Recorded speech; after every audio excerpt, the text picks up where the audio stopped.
Why is body without causes? This is a meditation to do. When you think about why did your parents hook up? You know, my situation is very interesting in that story. My guru made sure that I understood that story.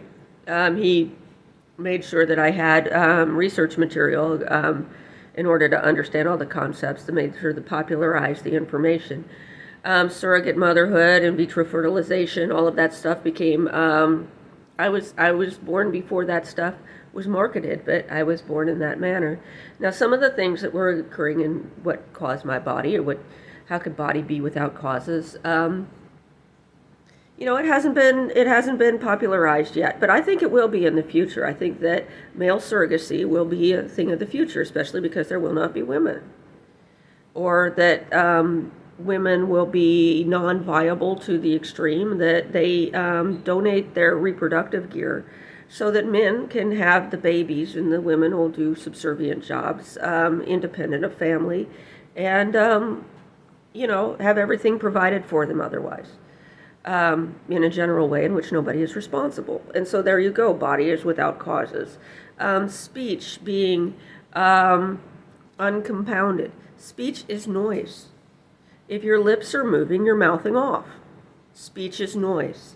Speech is as a form of noise. What differentiates speech from any other noise? The refrigerator running, a car wheel squeaking.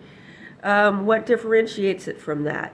Now, speech has a special quality to it. It has its dharmapalas, but they have their limited resources, and people are being stingy with offerings. As far as the mind, we've talked about that, not abiding anywhere.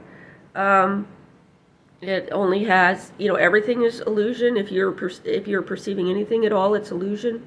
We haven't attained a stability in which we are contained in such a way that, when people put their hands on you, you freeze. And yet, if you get to know them better, if you get to know yourself better, they put their hands on you in such a way that you dance. And we are not being confined in such a way that we dance properly at this time, and any kind of attention from the divine tends to make us freeze up and become solid. And that can be very, very hard to work through because we're not mature enough for it. And then there are things beyond that, but none of them are comprehensible in the forms that we are in. It is not within us, in the universe, in creation, in these bodies, to be able to understand what is beyond that.